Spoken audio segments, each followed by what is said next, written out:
aqui na cidade de Sardes nós temos os restos que estão sendo escavados pela Universidade de Cornell e pela Universidade de Harvard. São os restos arqueológicos de um banheiro público da época. Um banheiro público. Muito do que tem da cidade aqui é do período bizantino, mas nós temos ainda aqui um banheiro público romano, como eram aqueles banheiros usados na época do apóstolo João. O que eu vou explicar no início desse vídeo vai soar engraçado, constrangedor, talvez vai ser motivo de riso de muita gente que começar a assistir esse vídeo, mas fica comigo até o final, que o que aparenta ser no início apenas uma curiosidade cômica do passado, vai terminar de modo sério, e talvez vai surpreender alguns de vocês. Muito bem, as pessoas tinham um banheiro público. Vamos lá então, as primeiras coisas que vão talvez chocar ou surpreender vocês. Os homens costumavam ficar no banheiro público e eles sentavam em latrinas como esta. Aqui eu estou numa latrina milenar.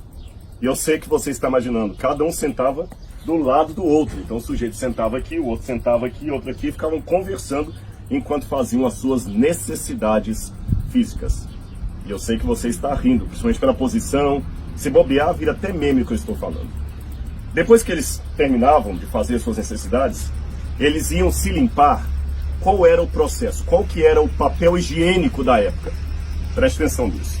Eles tinham uma vara, geralmente vara de isopo ou algum tipo de vareta. Ele fixava essa vara numa esponja do mar. Uma vez que a vara estava fixada na esponja do mar, você consegue ver essas canaletas que estão aqui, bem no meu pé? Veja que tem uma canaleta aqui antiga. É incrível, porque esse aqui tem 2000 anos. O sujeito sentava aqui, com a sua vareta na mão, a esponja do mar fixada na vareta, e aqui passava água corrente.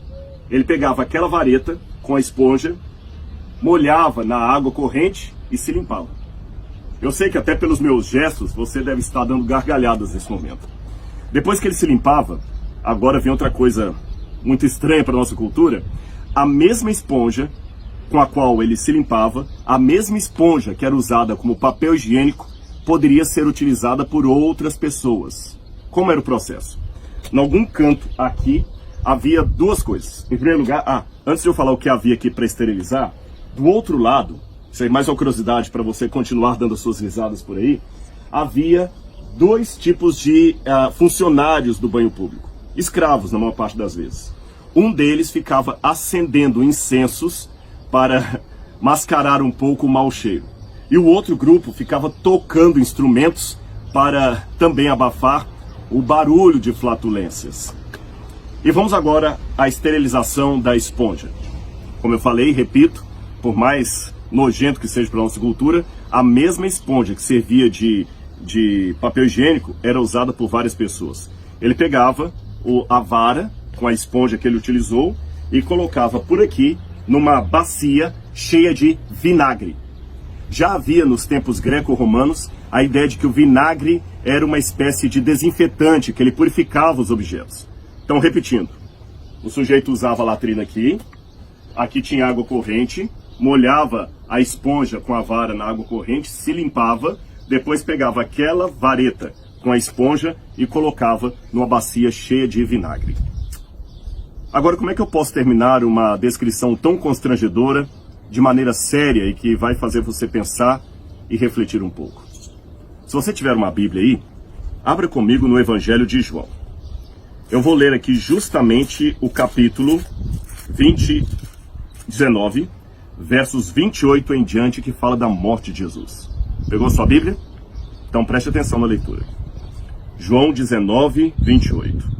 Depois, vendo Jesus que tudo já estava consumado para se cumprir a Escritura, disse: tenho sede. Estava ali um vaso cheio de vinagre. Ora, por que estaria um vaso cheio de vinagre no Calvário?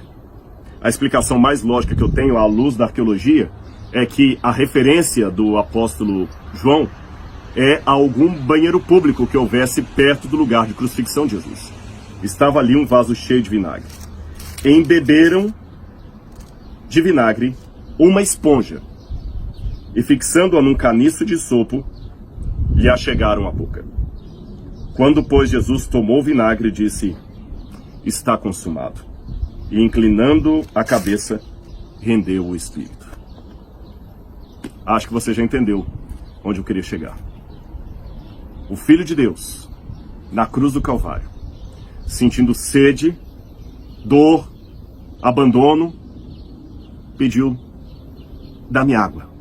Aquele que era a fonte da água da vida, aquele que falou para a mulher samaritana: se você soubesse quem te pede água, você que me pediria e eu te daria a água que não dá mais sede.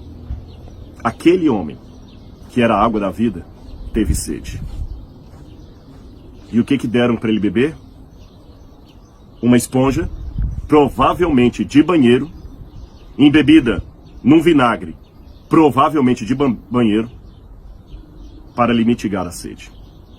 É como se eu limpasse os lábios de uma pessoa com papel higiênico sujo tirado da latrina. Há duas possibilidades com relação a esse ato do soldado romano. Alguns pensam que não foi um desejo de mitigar a sede de Jesus ou de aplacar-lhe o sofrimento, mas sim de aumentar ainda mais a humilhação e a violência daquela condenação.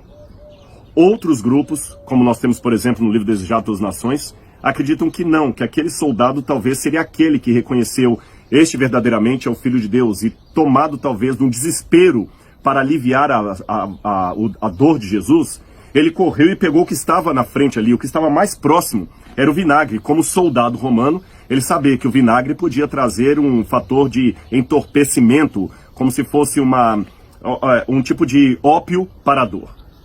Sabe, na guerra, quando o pessoal coloca morfina para aliviar a dor e a pessoa fica meio assim, fora de si e consegue sobreviver mais à dor, ou antes de inventarem os tipos de anestesia que eles usavam bebida alcoólica para embriagar a pessoa antes de amputar-lhe uma perna, talvez aquele soldado romano, movido de compaixão, talvez pensou: puxa, eu sei que é nojento, mas na guerra eu vou pelo menos aliviar a dor dele.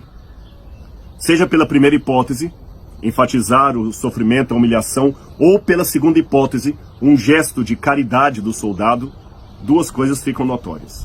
Em primeiro lugar, a humilhação de Jesus foi maior do que você imaginava, não é?